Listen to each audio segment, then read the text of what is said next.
Good evening, everyone, and welcome back to the British Council Literature Seminar, and welcome to people joining us tonight for our public reading with Eley Williams. My name is Matthew Beavers, and I'm the Literature Relationship Manager of the British Council. I'm part of the British Council's Literature Department in the UK. And in the literature team, we work with our colleagues around the world to develop international literature collaborations and projects that build connections, understanding, and trust between people in the UK and people in other countries.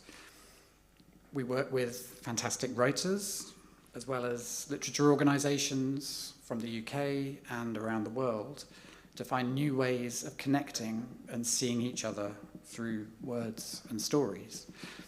And the British Council Literature Seminar has been doing that for 38 years, introducing the latest UK writing to experts and literature fans here in Germany. Over the years, it's led to writers being invited back to read their work in Germany, to writers being taught at universities across Germany, and to writers being translated and published in Germany for the first time. Not to mention many long-lasting friendships and connections over the years, and a few pieces of writing inspired by cold winter nights like tonight. So in its 38th year, we're thrilled to be welcoming a new generation of authors, expertly curated by our chair, Helen Oyeyemi. Thank you, Helen, who select...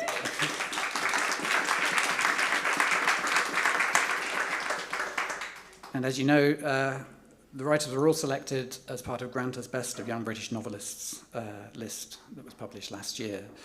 So just thank you again to Sarah Bernstein, Eliza Clark, Camilla Gradova, Kay Patrick, Eley Williams, and Helen for your time and your insights today, and which I think people who've been here during the day will agree it's been a really wonderful day. If I could also just say thank you to the British Council Germany team. You've been amazing at making this all happen, so thank you to you for everything you've done.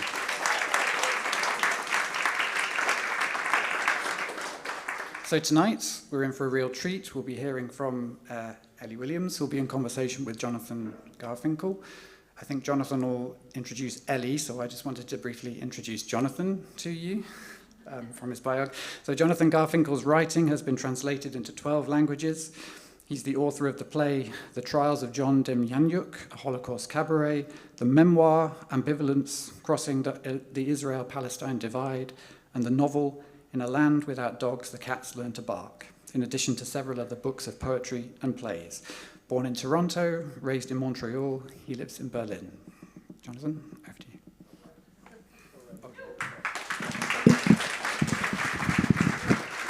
Thank you. It's a pleasure to welcome Eley Williams, whose fiction and poetry have been anthologized widely and appear in Modern Queer Poets, Best British Short Stories, and the Penguin Book of the Contemporary British Short Story. Eley lives in West Orfordshire with the writer Nell Stevens and their two children. Both Nell and Eley collaborate on creative work when possible, with a shared essay, Fetch, written for dog-hearted essays on our fierce and familiar companions, and the short story Merrily, Merrily, Merrily, Merrily, anthologized in duets. Previous written work of Eley's features on a variety of prize lists. She counts herself lucky to have been shortlisted for the National Short Story Award and the Desmond Elliott Award, and luckier still to have won a Betty Trask Award for first novels by authors under the age of 35, the Republic of Consciousness Prize, which recognizes the best fiction published by small presses, as well as the James Tait Black Memorial Award for Fiction. Eley?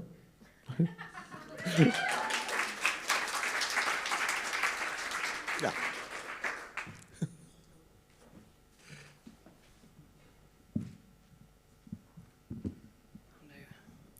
Diminutive short story writers for the short writers writing stories. Thank you, Jonathan. When writing that biography, some of the conversations today were had about kind of prizes and prize lists, and it felt very important to talk about luck and how lucky it is to be in the company of other writers and recognised by other writers. But thank you also for being here today. I feel very lucky. I'm going to read, first of all, 2 short stories from this most recent collection, and then potentially one at the end. But the first one was shortlisted for the National Short Story Award. Kay Patrick's a lot better and newer, so I really recommend that if you like this, you'll love Kay Patrick's work. So this is called Scrimshaw. Not knowing what else to do, I send you walruses. It's an online feed maintained by the Alaska Department of Fish and Game, with cameras trained on a state sanctuary 24 hours a day, 7 days a week. The caption claims that what you're looking at is one of the largest gathering places in the world for Pacific walruses. And if the season's right, you can watch 15,000 walruses rolling about and sunning themselves, puffy and hairy and taking stock of their walrus days. It's a go-to site for me, bookmarked and ready for whenever insomnia has me in its jaws. There's audio too. One cursor nudge and your speakers thrum with huffing and wuffing, mustachioed blurts and blusterings of never-footed scuffling, all in real time. And by this point, we had been messaging for hours, my face close to the phone screen, imagining you doing the same. A whole town stretched between us, and it was something of a comfort to consider the surface of our separate skins blued or blown or bluesed by the same pixel light, typing against our own private darknesses. We'd dispatched small talk, sweet nothings, and then came your message stating that you were feeling unhappy. Oh, we're all feeling unhappy, I thought. Would that be a helpful thing to say? I meant it with solidarity, but perhaps it would be read as dismissive. Flushed with responsibility for your state of mind, I flexed my thumbs, considering my options. I couldn't ask you about your day because perhaps that was the cause of your unhappiness, and making you dwell on it would simply compound the problem. I couldn't tell you about my day because that certainly was the cause of my unhappiness, and now wasn't the time to be competitive. And I couldn't comment on the weather or the politics or the price of either and neither of those things because it all led to the same thing: unhappiness, unhappiness, unhappiness. And I typed the first letter of possible responses to you, playing for time.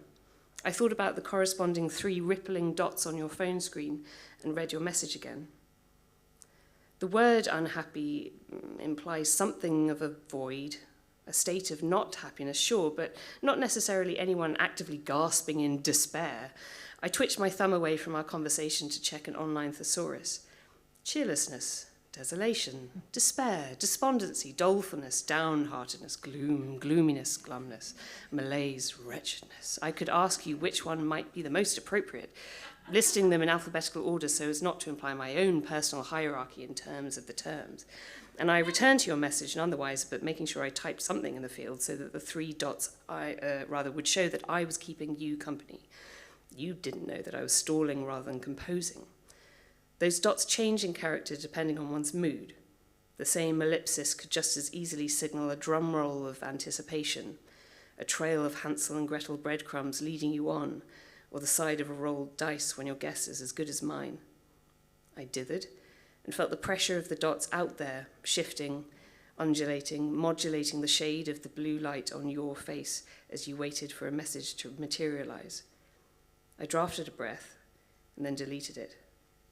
You cannot be in control of another person's feelings is a phrase I once overheard.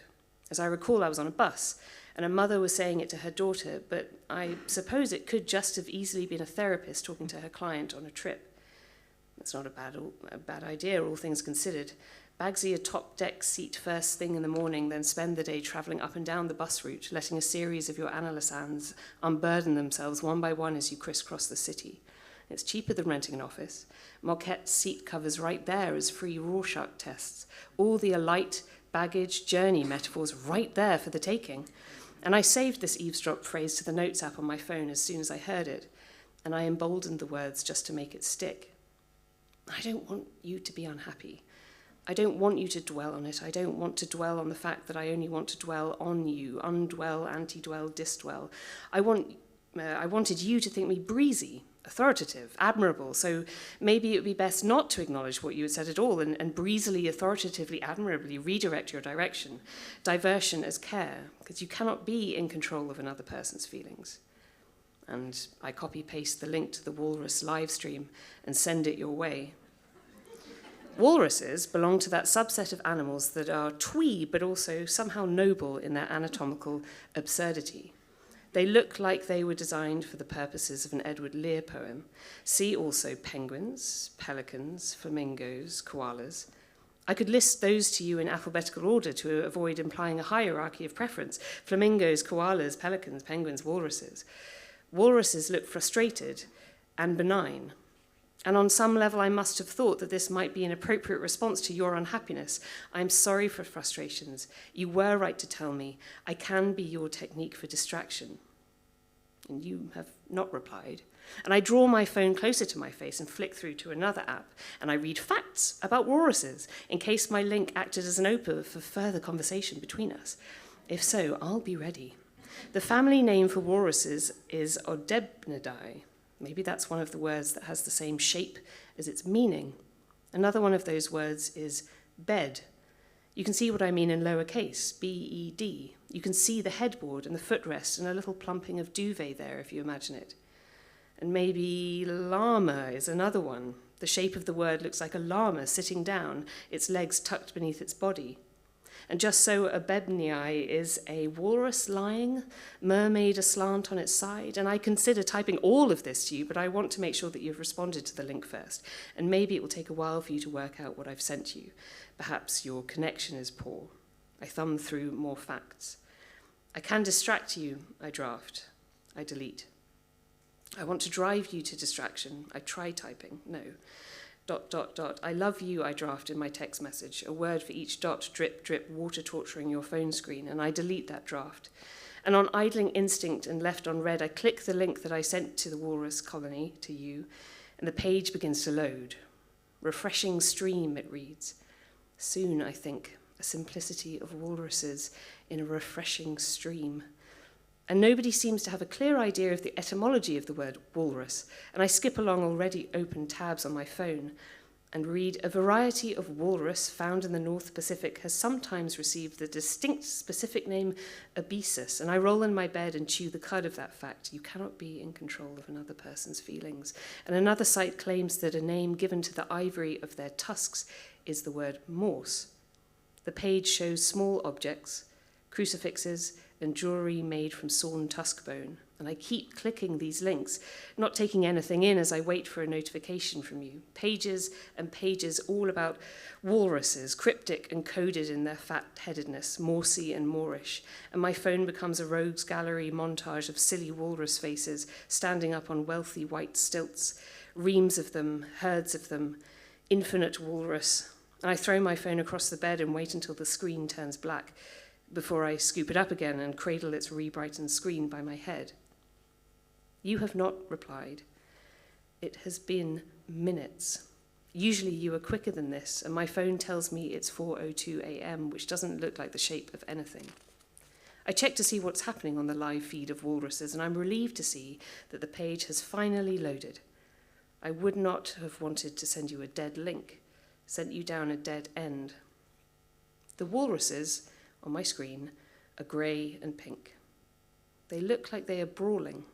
I pinch and zoom, click to hear the audio. No, not brawling.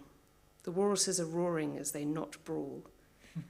I realise I have sent you to a link of a live stream of thousands of walruses mating. It is in obscenely high definition, as obscene and absurd and violent and loafish as 4:02 and a clock face, and I have never been more awake in my life. And the walruses mate on, and I draft 1,000 different apologies, a horrified array of horrified pre-programmed reactions, phrase draining emoji, Edvard Munch scream emoji, uppercase D, colon, emoticon, but none are quite right, so I draft and I delete, and I wait, and I wait, and I am so unhappy, dejected, wretched, and there are no 3 dots from you in answer, not even the beginning of an SOS, because you have fallen asleep, you have switched your phone off, you have ceased to exist entirely, drafted and deleted and done with it all. And I concentrate on ceasing to exist, on the fact that you cannot be in control of another person's feelings, having once been good advice, but all I know now is that there's a blue glow between my fingers and I am fully awake, and all around me and once all around you is some kind of braying and something like lancing, remorseful, full and loud and long and clear. Thank you.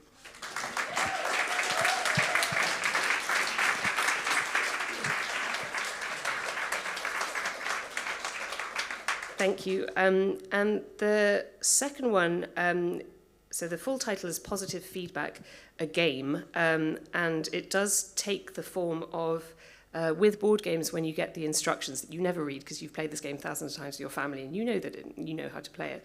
But if you actually do read them, you find this strange rhetoric and all these rules that actually would have helped you in 1996 when Uncle Geoffrey won decisively, and you knew on some level that you were right. But this is one of those, it's kind of the starting point of it was thinking about the literature that accompanies games in that way. And usefully for readings, it's also in some way intended and meant to inspire yawning in the audience. That's my excuse, right? So if at any point you've wanted to hold in your yawns for politeness sake, now's the time, right? So this is Positive Feedback, a game. Number of players required, 2+. Recommended age, -30 weeks plus. Players will need time, mouths, pencil and paper for scoring, optional. Preparation. I should also say that this, in part, was chosen because it has some references to Germany and indeed German words, which I apologize right now that I will be innovative and radical in my pronunciation. Preparation. The postures, gestures, and facial expressions that are most often associated with the act of yawning are not generally considered to be particularly flattering. Reading clumsy and over-elaborate sentence structures like this can help lug the dull tang of a yawn across one's palate. Parentheses as stifled yawns, a stifled yawn as breath sous vide. And granted, the lines of a face that might privately once have been considered attractive in some small, world-weary, careworn way can become emphasized to great effect during the execution of a yawn. Overall, however, the revitalization of one's respiratory tissue through the process of yawning does not necessarily and regularly present a yawner at their best. If you seem, or a friend / relation / lover / neighbor seems more attractive while yawning, you / they are profoundly beautiful. This may be a failure on my part, but I cannot quite imagine a horse yawning. During trials in the development of the antidepressant clomiprolene, that's definitely not how it's pronounced, praline, this one, trademarked as anafranil and clonopranil, test patients of both sexes reported that continued use of the medication in pill form caused inadvertent orgasms while yawning. The horse and that statement is not related. My mind is wandering. Too quick chicanery of thought can cause a conversational form of the bends. And when I was a lot younger, I attempted to tackle a type of sweet you may know called a gobstopper. It may well still be called a gobstopper. I feel about 300 years old, wondering whether the word is spelt gob-stopper or one word gobstopper, and I also feel uneasy about the inverted commas. Pedantry can help loose and loop the loose electricity of a yawn across one's tongue. At the time of the gobstopper, I was on a school language exchange program, stationed at a German town called Boppard. Boppard, the Pearl of the Rhine, read the English language pamphlets on the tourist information desk. I can recommend Boppard's A, riverside views, B, riverside benches paintwork that yielded so easily to new initials and nail-scratched hearts, and C, its vending machines, at one time filled with gobstoppers and or gob-stoppers. Saubkugel die substantive harte runde Süßigkeit. Eine Gebale kriegen wir bullen ohne Ziel durch die Stadt. Gobstoppers have probably been discontinued on various health and safety grounds. I really do want to emphasize that this was a sweet to be tackled rather than enjoyed. And I remember thinking that its English name, Beano and Bash Street Kidsy, seemed so at odds with the thing in my hand, so smooth and glossy in the pick and mix dispenser. Its surface was curdled like Jupiter, and it sat as heavy and flawless as Murano glass in my hand. That may have been the sweet's attraction at the time, the discrepancy between its name and what I thought was its obvious value. It was not a sweet to share. Everyone had their own. Imagine a whole class of school children opening their mouths at the same time, wide enough for their gobstoppers, silent choristers for a second, or as if all caught in the throes of an infectious bout of yawning. Yawning can look like snarling if one is caught at the right moment, at the wrong moment. The first person I kissed lived in Boppard, and they yawned directly afterwards. I doubt they remember this. I remember this. Other people's nostalgia can help loose the taut crow's footwork of a yawn across one's eyelids. Horses yawn when they have liver disease. Dogs yawn when they are frightened. Fish yawn when you are drowning in air. When they are drowning in air. Do not play this game if you suspect you fall into any of these categories, dogs, horse, or fish. If you are unsure, it is always best to consult a medical practitioner. What better time for a game than when you are feeling fatigued? Try yawning now. Look at the word. Yawn. Yawn. Yawn. A lumber of a word, a lummox. Let your mouth and eyelids do all the work. Note for players. Note 1, surroundings. Should this game be played in a place where more than one other person is present, a yawn rally between two inter-yawners can be followed by attempts to recruit other opponents. Wittingness and willingness is left to the player's discretion. Note 2, scoring an ace. Skilled players of the game can make more than one person yawn with a single volley. This move gains 3 points, so long as it's quite clear who has incited / instigated / procured the subject's SS' yawns. Note 3, style. Intermediate players of the game might find that signature moves can be accomplished with great confidence and verve when supplemented by pandiculation, that is, stretching. I believe that in German, pandiculation is best expressed, or possibly expressed, by the word Streckung. Lazy research on my part informs me that this word has a pleasing idiomatic correspondence with another phrase meaning an enlargement or reduction figure in mathematics, a fact that will perhaps help players who are now considering their best plans of attack during a round of positive feedback. I am currently playing around with an unsuspecting window cleaner dangling outside my third-floor office. Every time he pulls a vector of suds across the glass panel and squeegees it aside, I yawn. He has not returned the volley thus far. It is a waiting game. Many Baroque and burlesque players of the game aver that noises can assist the contagiousness of their yawn delivery. And I've always found that a silent yawn is a powerful gambit, and sighs on the whole are unnecessary, but can prove tactically astute. Suggested training. Positive feedback can be played outside, inside, sitting down, standing up, on your commute, on a crucial, anxious first trip abroad, alongside pre-prepared combatants or with unaware bystanders. Should you wish to practice at home, please find below some useful figures from art and history. Players of the game might like to find a decent reproduction of the pieces, cut them out, and, limbering at their leisure, give them a glance for inspiration. Bruegel's Yawning Man, 1563, Messerschmitt's The Yawner, 1770, The Yawning Apprentice, 1869, and a square bracket, little signal, and then a large capital letter O. The gobstopper tasted of absolutely nothing. There was a mishap, and now my jaw clicks whenever I yawn. Stay alert, players, and good luck. Thank you.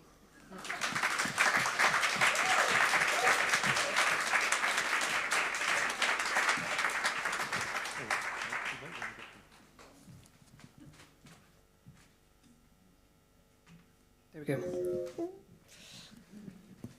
Thank you.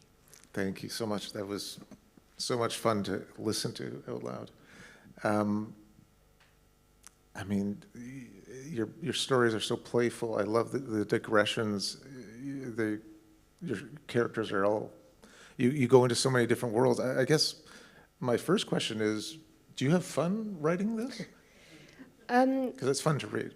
Yeah, I honestly, I have more fun reading them now than I did at the time of writing them, I think, because I suppose, I hope the only time I read it is when there is an audience and that you're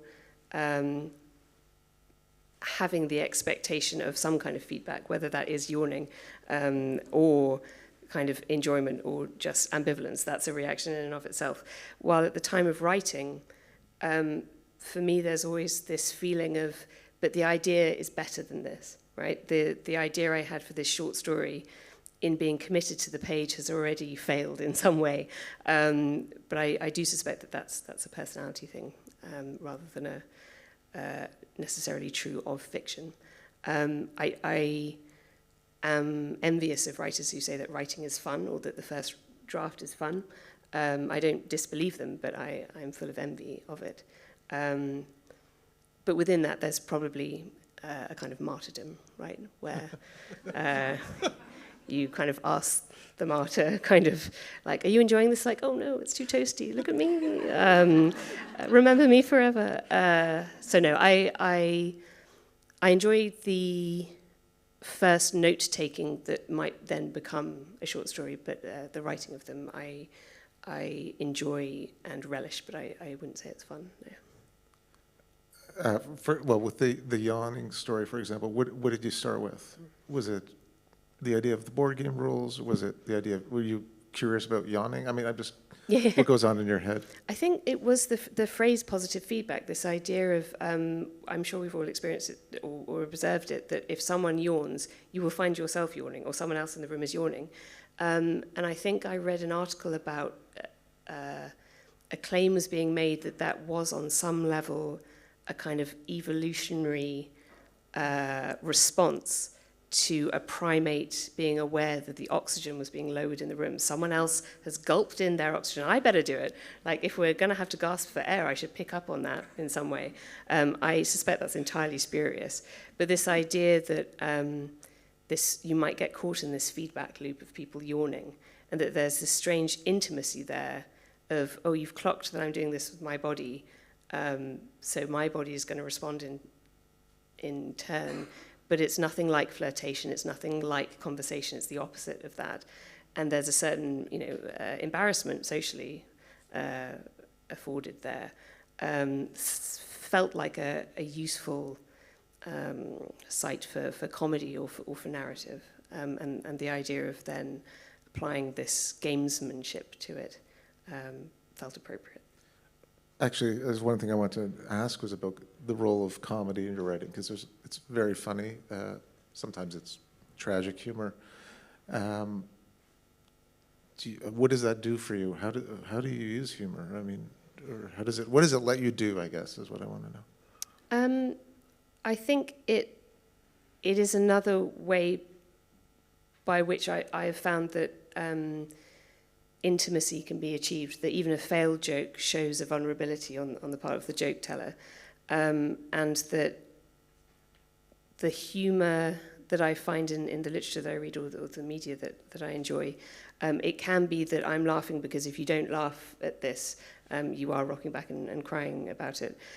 So I don't know whether I am good at writing funny lines, but I think often there is an appeal, almost a desperate appeal, to the reader to be aware that a joke has been made, and that that feels like maybe there's a cruelty in there, right? But this idea that if a joke has been made, it's really now on you, the reader, and on me, the writer, at the same time, to think, well, how dare that be a contract that I didn't sign up for that's now before me? So I find that humour. I would never set out to write a funny story, but I find that humour emerges within the draft often in order to kind of reconfigure what power the narrator has or the narrative might have. And do you write many drafts? I mean, are you discovering while you're writing? It kind of depends on story-by-story basis. Sometimes that story, for example, I think was written in an evening and didn't really change much from that first sitting down and writing it. Whilst others in this collection, a second collection, might be 12 years old, but it's taken 12 years to find this form, and I'm still unsure whether that would be the best form of it, but it's a final form of a kind. So I don't think I've built into a writing practice drafting as a kind of regulating metric or form. I wish I had. But I'm one of those writers that would spend all their time redrafting the first sentence over and over and over again and would never get onto the second one. So I kind of have to resist the drafting impulse a little bit, otherwise it gets a bit too tangled. What's your relationship with drafting? I write and rewrite. Yeah, I'll write a lot and then cut away and take time away, and some things take a long time. Some, yeah. But it's a longer. I find it it's a process. I mean, because you used to teach creative writing, and it's a process. I mean, I've taught a bit of. It's very hard to teach editing. I think, like in a creative writing course. I don't know if you did that or how you do that. We didn't have kind of a seminar on it, but it would be a lot of the marking would be saying, please attend to this editorial kind of probity or scrutiny in that way. Trying to figure out what you're trying to say. Yeah. But I mean, structurally, do you find yourself, because your structures are quite, again, playful. I mean, not just fun, they're playful, you're inventive, as we heard in both pieces, but through the whole collection. Do you find yourself adjusting the structure? Do you come in knowing what you want to do? I'm just trying to understand. No, that's, I think that often the reason why, certainly with the short stories, it will be a single moment made momentous. It has the structure already built into it that someone has encountered a thing and then are withdrawing from it. With both of these stories, the kind of structure of the idea that this is a list of instructions already has a kind of, the reader is coming to it expecting its end, built into the form. Whilst with the first story, it's just a message being sent and then someone rechecking it. You know that this is not going to be the start of a torrid affair. This is going to be someone cringing, really, and that the cringe has its own structural and useful brevity to it for a lifetime. So I find that certainly for short stories, that will be the editing process, is working out how to contain an image usefully in an allotted time. While for the novel I'm writing at the moment, which in part is about chess, I thought, well, I need the fact that there are almost infinite variations of moves on a chessboard. I need some kind of regulating unit here if I'm going to use chess as a motif or image, or think about movement in terms of gamesmanship and all the rest of it. So it has 64 chapters, which is the number of squares on a chessboard. And that ultimately may not be relevant or useful for what I need the narrative to be doing or where I need the characters to be choreographed. But if I didn't know that there was this kind of quadrant that I could apply over the narrative, I would be worried about which directions it could go in and how it would unfurl actually not into something useful or beautiful or meaningful. It would just be constant and actually unruly in that way. Concocting regulating principles. Do you have a title for your novel? It's A Folly, is the title at the moment. I'm excited.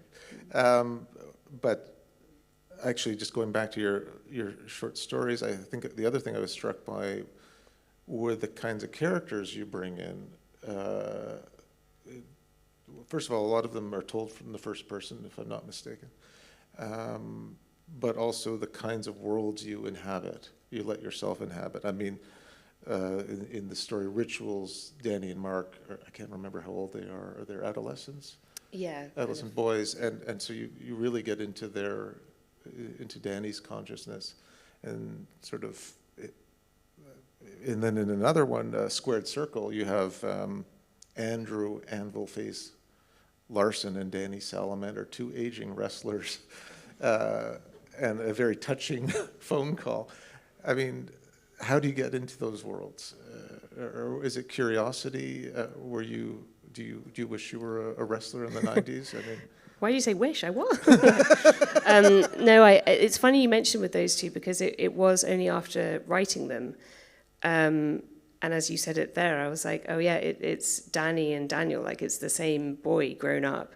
And this idea of, clearly on some level, I had thought to myself, what is adolescence? What is kind of burgeoning apparent masculinity, and what does that mean in terms of the ages of man and the idea of spectacle? And that both of these stories are in some way a response to those questions. And without realizing it, I had made this kind of two halves of a locket for this man's life. And they're quite different stories. Like it doesn't feel like I was rewriting the same story, but putting it at a different stage of this character's life. And it certainly at the time was not wittingly done. But it's odd to come to a collection of short stories that you have written, that you were commissioned, many of them, to write, that you are now arranging in an order, and suddenly realize that that's true, and that it was true, that is authentically kind of a tissue of connectivity between them, rather than I'd set out to write that. Yeah. But no, I know nothing about wrestling, so that there is a certain amount of anxiety with those stories, that someone will come up to me and be like, the human arm can't do that, and I'll have to be like, Danny's an elephant, did you not read the metaphor subtly put in? But I think with that because I know very little, for example, about so much, but wrestling as an example, that it wasn't possible to do what I feel kind of instinctively drawn to do, which is to riff on the vocabulary of it, and to bring either kind of fantastical or mundane associative kind of freewheeling riffing on a word or a vocabulary related to that subject. I don't have that with wrestling, so it felt like a good way to force myself to think about physicality, and to think about why am I ignorant about this, and what assumptions do I make about it, and what can I actually explode or focus on for narrative purposes. And what are you doing research on this then? Yeah, I gather. Research, but also attempting to resist research. So thinking like, why do I know that aged kind of 11, I spent about 8 hours on a holiday in France in a Novotel watching WWF. Like, I know who The Undertaker is. I know the theme tune. I know nothing about wrestling. Like, but why was I drawn to that at that moment? And what am I remembering about it? Why do I know who Logan Paul is now? Why do I make assumptions about, like, well, but he's very good at wrestling, even though he may be dumb, evil incarnate? Like, why do I have these assumptions and stereotypes that are nestling within me as if they are truth, or as if there's something kind of spiritually needs to be announced, when actually it's just some coding that I've leached out from culture without even realizing it, or have dissociated myself from it and would dissociate myself from it. So I guess on a kind of drafting level, it's an encounter with this idea of, you know something about this, but why don't you know about it in any real way? So an exercise in exploring ignorance there. But yeah, I also don't, as you say, I do tend to write with narrators in the first person, and they tend to not have any stated or necessarily relevant gender. And with both of those stories, it did feel like it was the case that I was setting out to see whether that was something I had to do, or whether that could be just some other skill that I could try my hand at. I guess with wrestling, I mean, it's so performative, right? And what I like how you capture this performative aspect of it. I mean, that they have to perform well. It has to be believable. Do you feel that way about writing in a certain way? I mean, is writing like wrestling? more ways than you know them. No, I... Professional wrestling, though. Yeah, right. Yeah, not that amateur. I do think that... Today, I think that writing in many ways is a performance, in that there is an audience, there are rehearsals, there are good performances and bad performances depending on the audience and depending on the agent who's committed it to a viewership. It's a communicative act. But I suppose there is within that question this idea of like, is it a posturing, maybe? And I actually don't know what the difference is between posturing and performance, except that one feels like something to be celebrated or to be scrutinized in an interesting, informed way, or relished or aimed for, while posturing is about an arrogance or about a guise being assumed and actually not ever being real, that comes with judgment, and rightly so. So I think writing can be posturing, and writing is performance, and it's more than that as well, perhaps. K.O. Yeah. That's right, isn't it? Well done. Okay. No, I'm down for the count. So I'm going to. I mean, you write very well about love. I was a fan of the story, The Message, which is very touching and funny story. But I wondered if have you ever been motivated to write a story based on revenge, like personal revenge?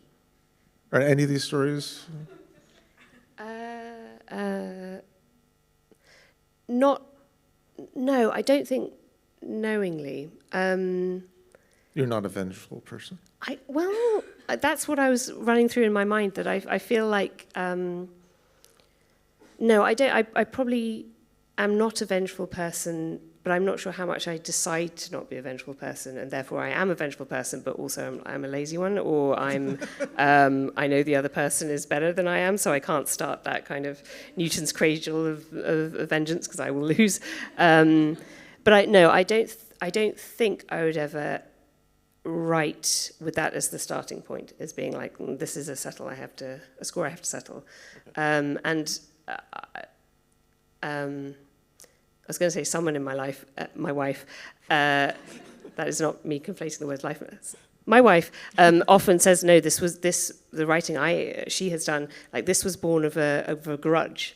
And maybe that becomes its own wrestling thing, like a grudge match kind of way. But I don't think that vengeance... I don't think you can ever win with vengeance. I don't think that actually you will feel like your honor has been reinstated, or that the other person will give a damn. So that wouldn't be motivating for me. But I think if someone said to me like, oh, this is an act of vengeance that you've committed here, I think I would feel a thrill of the performance right there. What does motivate you? I think that the feeling of having, in some way, attempted to solve something, which is different from solving something, right? Like, I think if it didn't feel in some way like every story or an attempt at a metaphor or description was in some way an experiment, it wouldn't be motivating for me. It would feel like mimicry, which is enjoyable and is its own performance, or it would feel like howling, which can be its own release, but I wouldn't feel motivated by doing that. I would feel only vulnerability or only self-awareness, whilst I think if one can pretend that writing has that experimental kind of urgency behind it, I think that is motivating to me.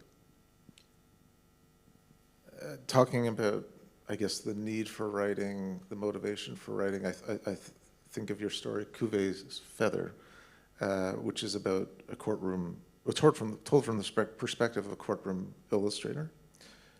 I was curious about, again, how you chose that. Yeah, for starters, how you chose that. No, I mean, that's a really good example of where vengeance is a theme there, or the fact that someone within the story, this courtroom sketch artist, is both at the moment of the narration sketching during a court scene, or is thinking about their sketching for a court scene, whilst also thinking about this date that they've been on. And as the short story continues, it's revealed or kind of put to the reader that elements of what the sketch artist is putting into this documentary, archived, spontaneous sketch contains the image of the person they went on this date on, and there's this weird sense of ownership that they have the right to draw a portrait of the person that they fancy, which has nothing to do with a judicial process or about what they're actually meant to be doing, and it's this strange pinning of a butterfly in a collection rather than a celebration of the date, or of love or of loss or anything like that. And the fact that the date did or did not go well, that this narrator goes from someone who cares about appearance but who cares about expression and about celebration and due process and all the rest of it. It becomes about someone trying to kind of get one up on someone having control and agency of their body and their appearance. And I think, again, that was quite the experiment there was, how can you make a narrator finicky and artistic and proud of their artistry and the skill that they have, whilst also being deeply violent, unpleasant, psychopathic. I think I know how to do the first bit and link that to tenderness and to attention and attentiveness, and the idea of seeing maybe more clearly how attentiveness is not always to do with tenderness, that it has connotations with stalking, with hypervigilance and obsession, and ensuring that I wasn't pretending that it was only ever a positive thing or could only ever be trained to present the world in terms of a positive or whimsical way. Well, I just want to read a quote from that story to the audience. I suppose the need for my job will disappear in a few years. It's mad in a way that we aren't obsolete already. Now, the narrator's talking about their courtroom sketch job, but does that track at all to your feelings about being a writer? Does it ever, what's literature for you now, and what keeps you going with it? I think it tracks in the sense of and aware of one's obsolescence, like not necessarily just in terms of ability, but also career, and the very notion of, like, am I needed, am I not, itself may become obsolete.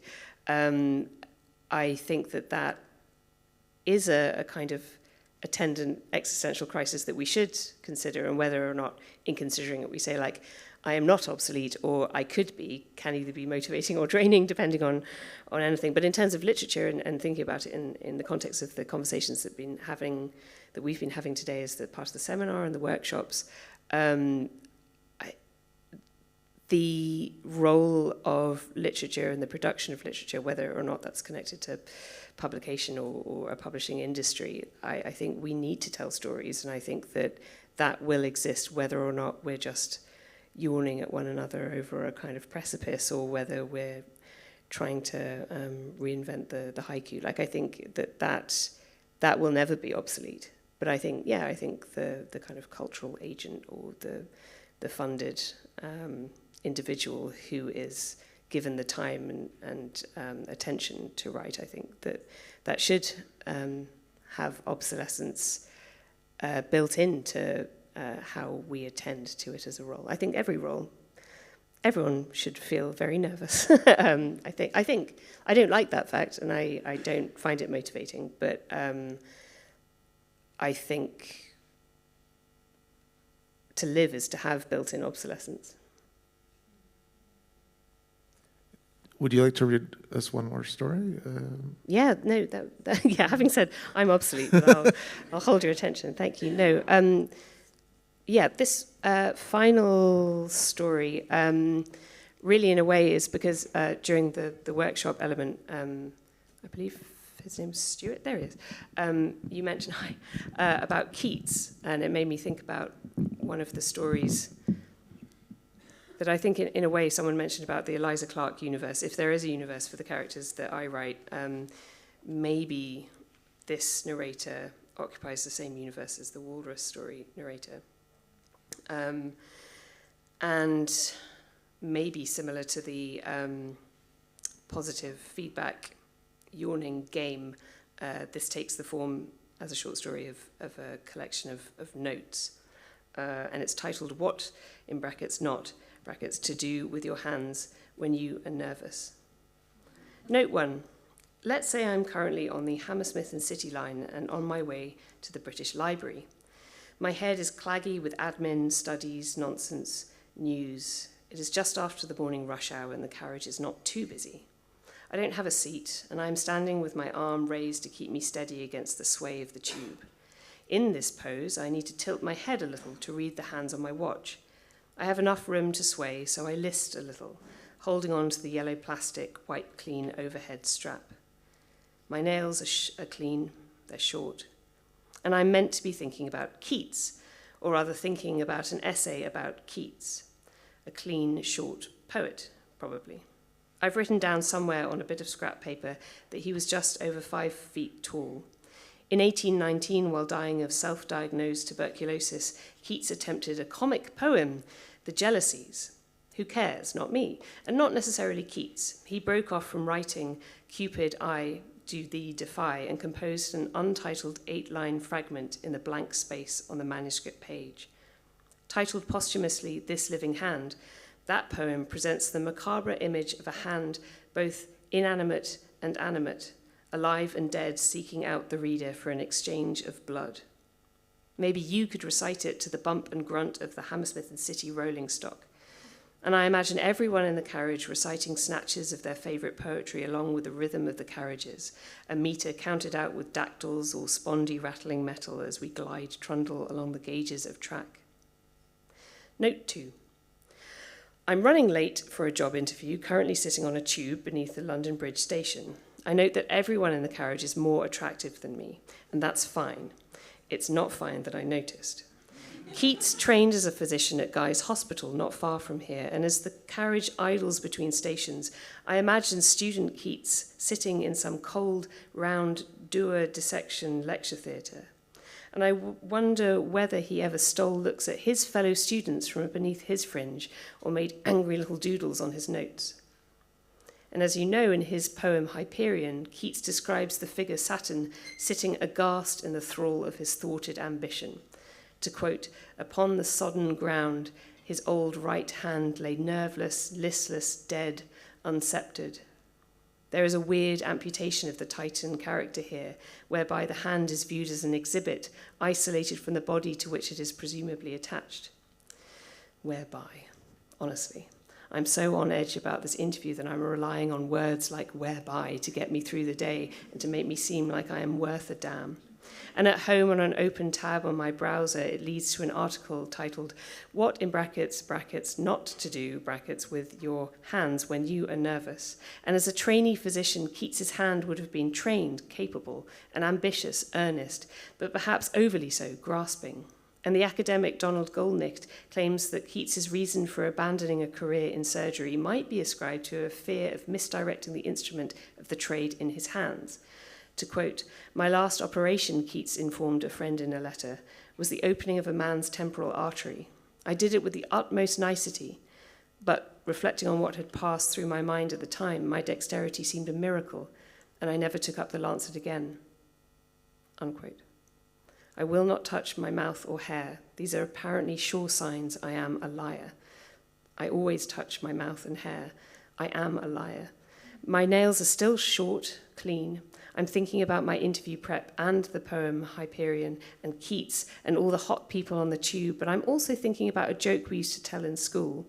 If you sit on your hands 15 minutes before filling in an exam, it feels like somebody else is disappointing your teacher." This was a riff on an older, better-known joke about masturbation. Note 3. I once found a neat little vase in a charity shop near Parliament Hill. It's made of cool white porcelain and takes the shape of a woman's curled fingers. I've no idea how old it is. My mother was always at pains to ensure that I moisturised my hands because, quote, "they are one of the first telltale signs of premature aging." Thank you, Mother. The vase is smooth and I cannot stop sneaking my hand into my bag and touching it. And on the journey here, I could not help but notice the hands of my fellow passengers, folded in laps, tapping along with an unseen beat, steepled, gnawed. I've grown newly interested in how hands can be used since I met you. It feels thrilling and the best kind of obscene that we get to see hands naked in public so incidentally. Indecently, incidentally. Grasp, clutch, beckon, grip. Keats had an express interest in his own physical hand and its physiology. His contemporary Leigh Hunt observed, quote, "Keats was sensible of the disproportion, ... between his upper and lower extremities, and he would look at his hand, which was faded and swollen in the veins, and say that it was the hand of a man of 50. Note 4. Since writing the above, I have done some Googling about the small vase that I found. It sounds strikingly familiar to this product, listed on eBay. Quote, "Fresh to the market, we offer this rare, antique Royal Worcester Parian vase designed by James Hadley. This stunning porcelain spill vase is formed as a lady's hand supporting a Grecian urn, with her sleeve forming the base and with a jewelled bracelet around her wrist. It is allegedly modelled on the wife's hand and dates from the 19th century. I imagine a wife's hand replicated over and over and over, still and chilled and flawless on mantelpieces across the world, holding on to nothing. And in the past, I have laughed scornfully at people searching online, what do lesbians do in bed? But I would also definitely click that link. I touch my mouth and hair. I touch your mouth and do not care if you are lying. I do not want to be writing or reading about Keats." Note 5. Keats's anatomy lecturer, Sir Astley Paston Cooper, warned his students that, quote, "surgery requires certain qualities, without which no man can arise to celebrity in the profession, capital P. These are a good eye, capital E, a steady hand, and above all a mind, capital M, which is not easily ruffled by circumstances which may occur during the capital O operation," italics my own. Elsewhere, he asked that one brings into synthesis, quote, "an eagle's eye, a lady's hand, and a lion's heart," unquote. It does not seem too far to suggest that Hazlitt's concept of the artist as, quote, "one who is born with an anatomist's eye," unquote, may be subtly altered, whereby a poet can be equipped with a surgeon's hand. And in my notes on this, I underlined lady's hand not once but thrice. I use words like whereby and thrice regularly now. I mentioned previously that the poem This Living Hand was written in the margins of another manuscript. I should have said that it would prove to be Keats's final complete poem. There is a poignancy in the dying poet's appeal for touch within this piece. And after his death from consumption, everything that Keats had touched in his rooms was burnt. Before I left you that morning, do you remember? We played at waltzing in the kitchen, your hand in mine. Note 6. I'm dreaming about your hand. It's a dream, so honestly, who cares, but let it show in the minutes that your hand was on my mind. Note 7. The author of the London Dissector, or System of Dissection, practiced in the hospitals and lecture rooms of the metropolis, comprising a description of the muscles, vessels, nerves, and viscera of the human body, 7th edition, revised and improved, 1826, as you all know, stresses the specific physical resemblance of the writer's, artist, and surgeon's hands, and the handling of their tools. Quote, The position of the hand in dissecting should be the same as in writing or in drawing, and the knife held like a pen or pencil by the thumb and the first 2 fingers should be moved by means of them only, while the hand rests firmly on the 2 fingers bent inwards, as in writing, and on the wrist. And in terms of my muscles, my vessels, my nerves and viscera being anywhere near you, I only ever want to revise and improve. And this has become a love letter somehow. And no, it hasn't. It's about my ambition to be better in bed. Manuals, handiwork, gesture. No, it isn't. This is all about distraction. It has been a while since I really touched anyone. Note 8. There's a letter Keats wrote in 1819. Quote, "From the time you left me, our friends say that I have altered completely. I'm not the same person, ... I dare say you have altered also. Every man does. Our bodies every 7 years are completely fresh materialed. 7 years ago it was not this hand that clenched itself against Hammond. 'Tis an uneasy thought that in 7 years the same hands cannot greet themselves again. All this may be obviated by a willful and dramatic exercise of our minds toward one another," unquote. Wish you were here, X. Note 9. I've had quite enough of paperwork, but I had to write to tell you that I came across a legal phrase today, mortmain. It refers to a posthumous control exercised by a testator over the uses to which the property is to be applied. I know, I almost fell asleep reading that too, but the term literally means dead hand. Hands as pulsating, prolonging, dexterous, distant, inching closer. The disembodied hand, as you know, has a long history in literature. The beast with 5 fingers tale, a label borrowed from William Friar Harvey's 1920s pastiche of this genre, revolves around wandering, severed hands. You know, the thing of thing, the kind of thing. Thing from the Addams Family is a fan favourite. On Wikipedia, I note its full name is given as Thing T Thing. In my notes, I've quoted a scholar called Hopkins, who alludes to Wittgenstein and his use of a hypothetical philosopher who tries to bring out the relation between a name and a thing by staring at an object in front of him and repeating the name of the word this innumerable times. And by doing so, the object and its designated name become even more alien. I want this, I want it, I want you, I want that, I want to know how to do this, I want to know how to do that. And things can be warm and capable, earnest, grasping, and all the et ceteras. And hands have become wonderful and strange since I met you. And I'll see you when I see you. Yours. Thank you very much.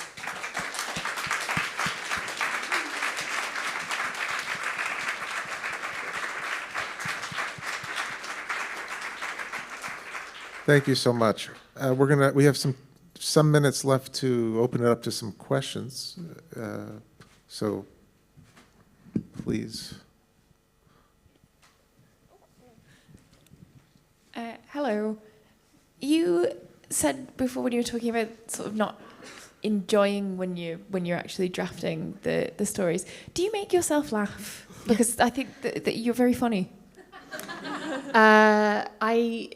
No, I don't. Really? Sometimes if I'm watching some TV and I hear myself laugh, I'm like, what was that? Like, what just happened to my lung? And I'm like, oh no, that's a very human response to something that you find funny. No, I don't make myself laugh, but that's taking your question literally in terms of the sound of it. Well, I suppose then I guess I have a sub question, which is how do you know if the joke is good or if the line is funny if you don't make yourself laugh?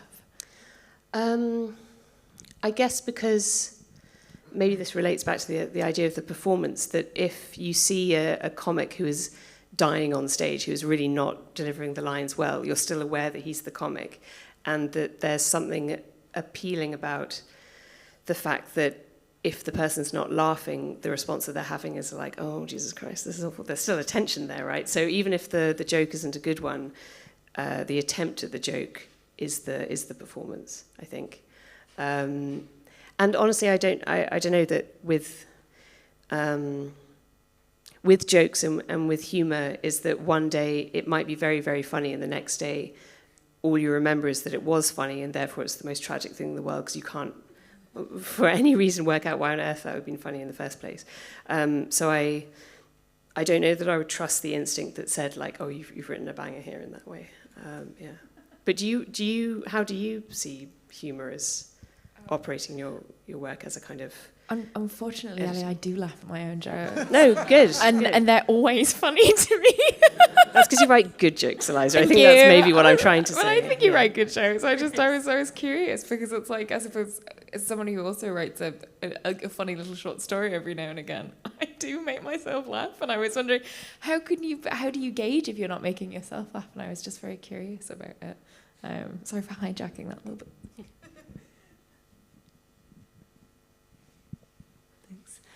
Hi, over here. I spent a couple of days this week really enjoying the Liars Dictionary thoroughly, and thought it was very funny and took great pleasure in it. And I won't say it's whimsical because we discussed it today, sorry. But I wanted to know a little bit about your process of having this structure of the two stories and how you went about. Was there post-it notes, or how you went about structuring those two stories together? That's a really great question, because I tend to think of myself as like not prioritizing structure, but with this one, with the novel, not only does it have this, on the one hand, chapters set in a contemporary world with someone in a present-day internship as part of a dictionary being edited, but also in the alternating chapter, 19th century narrative, that required both that constraint of knowing that it would flip one to the other, but at one stage, because I was so unsure what I was doing, I sent I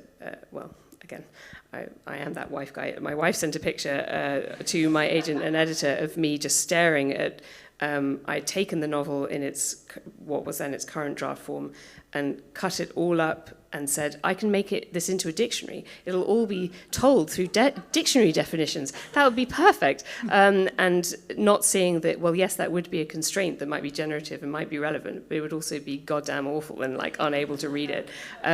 So in terms of seeing or knowing what would be the best way to construct that story, by having it alternating, it meant that it had that metronome swing to it, that I had to trust that pattern more than trusting that references to dictionaries or being in the thrall of language, that would be a better principle for it. But I'm glad, everyone's glad, that I went with that version rather than making you this week read a dictionary. So thank you. Thank you. Sorry, this is probably not on topic really, but just going on from the humour thing. I'm just wondering why British people value humour. Because living in Germany, and I don't want to stereotype, but... I don't know what you're about to say. Someone once told me, you're a funny woman, and it wasn't a compliment. So I'm just wondering, what is it about Britain where we value the humour? Is it something to do with colonialism? Well, why? Why do we value humour when other nations don't necessarily, or they don't see it as valid as we do? I mean, I haven't got the answer to that. That's an excellent question. You kind of said colonialism, but I think there is something about power there, right? That someone can be in a kind of early 90s Hugh Grantish, foppish, self-deprecating, like, oh, I couldn't possibly say, but using humour as a defensive tactic, but also to charm the onlooker or the participant, that on the one hand is funny, is charming, and provides this intimacy of you're in on the joke, you're not. But in providing that intimacy, it's also a power struggle, right, or a power dynamic being invoked.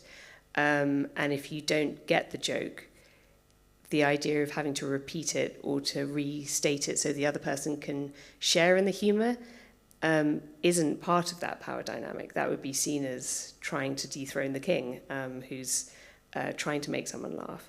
So I don't know. My first instinct was to say that it is an attempt to not actually deal with any structural problems, but to distract from it, and to say, oh, we all love a good laugh. please tug your forelock and get going, peasant. But I think also more positively, it would be seen as a way of finding the positive feedback that is possible in humour, that, you know, we are all being wonderful, or we are all being awful, or we're all knackered, or we're all revitalised, and we're all have that possibility of fellowship that can be found through humour. Maybe that might be a way of saying it. But there will be a wonderful thesis to be written about the idea of islands and humour, and whether, the necessity for humour becomes a reliance that's actually about self-sufficiency, or a pretense at self-sufficiency, rather than the actual necessary labour of what it is to be collective. But do you know any good jokes? I think there is. I don't know if it's the case in Germany, but certainly it is still the case that similarly, like, to be called a funny woman is not to say that you're funny. It's to say kind of like, oh wow, you think jokes are possible, or it's to say like, God, you look a bit weird, but, you know, I can sit alongside you and laugh with the best of them. And you're like, well, it doesn't. There was an article 15 years ago, I think, by it was either in Vogue or the New Atlantic, by Christopher Hitchens, who in many ways is a very compelling writer, is a polemic, and it was about the fact that women aren't funny. And you just felt like, I know in a way this is a bit, and you're meant to be provocative, but also, like, what are you doing? Like, what do you actually mean by that? Does it mean that you, a man, cannot laugh at a woman because you feel that that's disrespectful? Or do you actually think that there is this taxonomy or this binary to do with your humour gland that can't quite separate in the right direction if you have whatever? And that feels so... 15 years ago is a long time ago, but also it's yesterday. And I think that part of the reason that I often recoil from the idea of whimsy is because I think that's being used instead of funny or instead of wit, because I'm not allowed that, or that would be seen as presumptuous rather than like possible potentially. But that's a really great question. Yeah.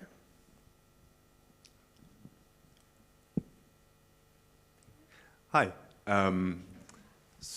I guess this has a lot to do with humor, actually, because I'm guessing that's where the answer is going to go. In the best way possible, I found my imagination was at once lulled by that reading and I guess like exfoliated maybe is a word. How do you recommend as a writer to make, and do you think it's important to make something invigorating out of something so banal as riding on a subway? That's a really good question, and I think that a lot of the reading I'm drawn to as a reader is that which is about activation or is rousing, or I find myself kind of stirred, if not to action, then to think about action. Whilst when I write, I do think that this often metrical, lulling sense of a narrator having ongoing sentences that have a momentum born of repetition or of a kind of rocking back and forth that can be a cradling thing or can be a mania thing. But I think that often it's when we are lulled is when one can attain a kind of clarity, whether of purpose or of topic. And I think that when I'm writing a narrator who is, their mind is going in 15,000 different directions, they're not quite sure how to answer a question and they're all het up and anxious, that is a character or a narrator that is not about to achieve a kind of ecstasy or any sense of revelation. That's someone who is losing themselves, whilst where the narrative I've tried to slow it down and tried to, I love that word, lulling, that's wonderful, try to lull a reader, that can be a lulling that allows expectation to then be unsettled or overturned. I also like your use of the word exfoliated, but I'm not quite sure how, I guess kind of, maybe that has more of the mania to it, that if you occlude a sentence or a paragraph with enough rubble or conjecture, that has its own kind of scarative effect. I like that too a lot. But I do, there's a UK-based poet called Holly Pester, and she also writes fiction, but thinking about your question, she released as a vinyl record spoken word, a spoken and audible series of lullabies, or thinking about lullabies, which as a kind of cultural artifact, I think it's so weird that that's not been subverted or has not been emphasized and has not been commodified as a certain way, because it's so specific, this idea of something intended for sleep, but those of you who provide care for children or have children or just like singing lullabies, you know that often it's for the person saying the lullaby as much as for the intended audience, that it's about the kind of like, I need to calm down now, I need to have simple semantic units that are not overly complex and that I can be completely out of tune, but it doesn't matter because I'm getting meaning across. And I think often when, certainly with English language lullabies, often the story that goes along with them is terrifying, and is to do with like baby bunting, like slamming its head across the patio. That may be a précis that could be refined, but they're terrifying. But because they have this rhythmic quality to them, it becomes this horror of whimsy and whimsical horror. And I think that I don't intend to do that in my work, but I definitely see the appeal of it in the same way that the call and response of a psalm, or the intended call and response of a joke being told and being received, or the expectation of receiving a joke. That appeals to me as a setup, I suppose. I don't know if that answers your question, but I want exfoliating on the blurb of any other book that I have, so thank you.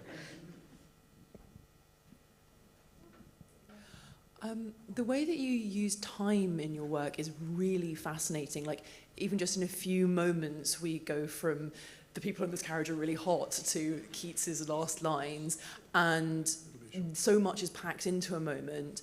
But you're also talking about the kind of metronome effect of writing about history, and I was really fascinated to ask whether you're kind of consciously structuring time in that way that as many thoughts and feelings and impressions and connections are piled into that moment as possible, if it's the natural form of your stories, and also how that then works when you're translating it to a different form like the novel.